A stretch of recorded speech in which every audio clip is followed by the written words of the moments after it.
देश में जब जब कांग्रेस के अध्यक्ष बनने की बारी आई है तो कहीं ना कहीं हर बार ये चर्चा देश में चली है कि आखिर क्या नेहरू और गांधी परिवार के अलावा भी कोई व्यक्ति कांग्रेस का अध्यक्ष बन सकता है। क्या गांधी और नेहरू परिवार के अलावा कोई देश में कांग्रेस के राष्ट्रीय अध्यक्ष का पद संभाल सकता है। ये कई बार चर्चा हुई है और एक बार फिर देश में इस वक्त कांग्रेस अध्यक्ष पद के लिए कई नामों की चर्चा है और ये भी तय कर दिया गया है कि इस बार का अध्यक्ष जो कांग्रेस का होगा वो कोई गैर गांधी परिवार का ही होगा।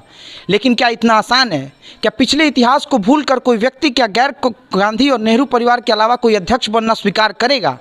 मैं इसलिए इस बात की चर्चा कर रहा हूं कि जब 32 साल पूरे पीछे के इतिहास को जब हम खंगालेंगे तो जो घटनाएं पीवी नरसिम्हा राव और सीताराम केसरी के साथ कांग्रेस के राष्ट्रीय अध्यक्ष रहते घटा है वो कहीं ना कहीं कोई भी गैर जो गांधीवादी होगा वो इसे स्वीकार करने के पहले कहीं ना कहीं एक बार सोचेगा ज़रूर। बाकी नमस्कार, मेरा नाम आयुष राज द्विवेदी है और आप न्यूज फीड देख रहे हैं। आज चर्चा सीताराम केसरी और पीवी नरसिम्हा राव के उस काल की होगी जिस समय वो कांग्रेस के अध्यक्ष पद संभाल रहे थे। राजीव गांधी की मृत्यु के बाद जब देश में एक बार ये फिर से चर्चा गर्म होने लगी कि आखिर कांग्रेस का अध्यक्ष कौन होगा, तो उस वक्त सोनिया गांधी ने कांग्रेस के राष्ट्रीय अध्यक्ष का पद ठुकरा दिया।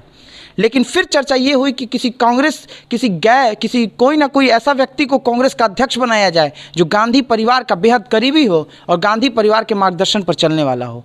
इसके बाद चर्चा हुई कि पीवी नरसिम्हा राव को आने वाले दिनों में कांग्रेस का राष्ट्रीय अध्यक्ष बनाया जाए। ये इसलिए हुई क्योंकि जो कांग्रेस का उस समय तत्कालीन राष्ट्रीय अध्यक्ष होता वो आने वाले चुनाव में जीत के बाद वो देश का अगला प्रधानमंत्री भी बनने वाला था। और जिस समय राजीव गांधी की मृत्यु हुई उसके बाद जिस तरह से कांग्रेस में सहानुभूति की लहर चली, उसके बाद कांग्रेस पूर्ण बहुमत के साथ सरकार बनाती है और पीवी नरसिम्हा राव को देश के प्रधानमंत्री बनाया जाता है।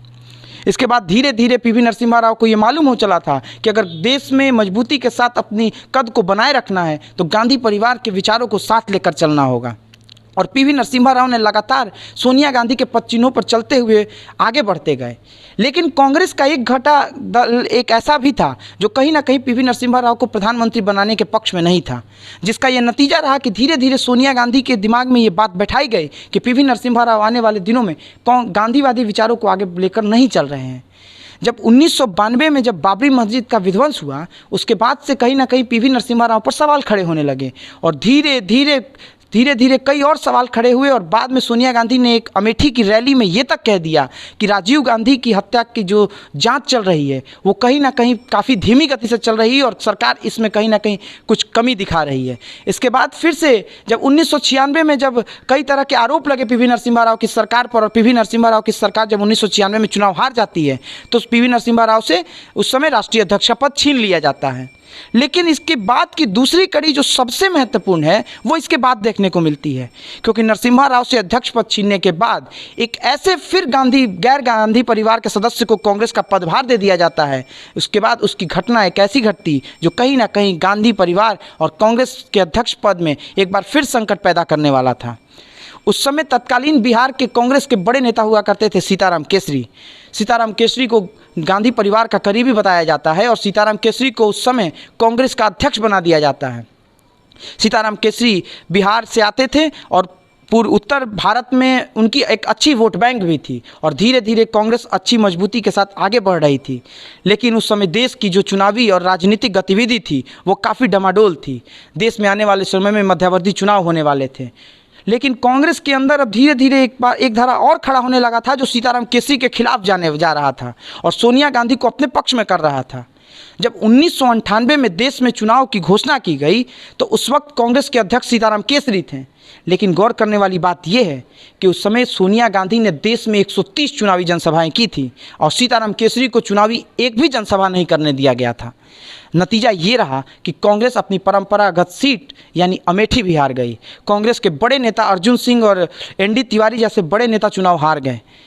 अब फिर से सीताराम केसरी पर सवाल उठने लगा। कांग्रेस का एक धड़ा जिसका नेतृत्व शरद पवार कर रहे थे, प्रणब मुखर्जी कर रहे थे, वो चाहते थे कि सीताराम केसरी को जल्द से जल्द कांग्रेस के अध्यक्ष पद से हटाकर सोनिया गांधी को कांग्रेस का अध्यक्ष बनाया जाए।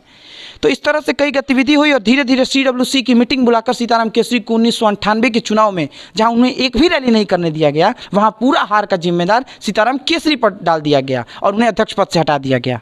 अब सवाल इसलिए खड़ा हो रहा है कि क्या 22 वर्षों के बाद पुनः कोई कांग्रेस में एक ऐसा अध्यक्ष बनने जा रहा है जो गैर गांधी परिवार से होगा, और क्या गैर गांधी परिवार का कोई सदस्य कांग्रेस की पूर्व में बीती स्थितियों पर क्या गहन चिंतन करते हुए क्या कांग्रेस का अध्यक्ष बनना स्वीकार करेगा, और क्या कांग्रेस के अध्यक्ष पद का कार्यकाल वो पूर्ण रूप से पूरा कर पाएगा, ये बड़ा सवाल है। इस वक्त मल्लिकार्जुन खड़गे और शशि थरूर के बीच मुकाबला कांटेदार होने वाला है। अब देखना होगा कि आने वाले दिनों में क्या कांग्रेस की इतिहास में घटित उन घटनाओं से सीख लेते हुए क्या आने वाले दिनों में कांग्रेस गैर गांधी परिवार के किसी व्यक्ति को आगे बढ़ाते हुए क्या कांग्रेस आने वाले दिनों में आगे बढ़ पाती है और क्या अपनी स्थिति को फिर से मजबूत कर पाती है। कैमरामैन रोहित के साथ मैं आयुष राज, न्यूज़ फीड।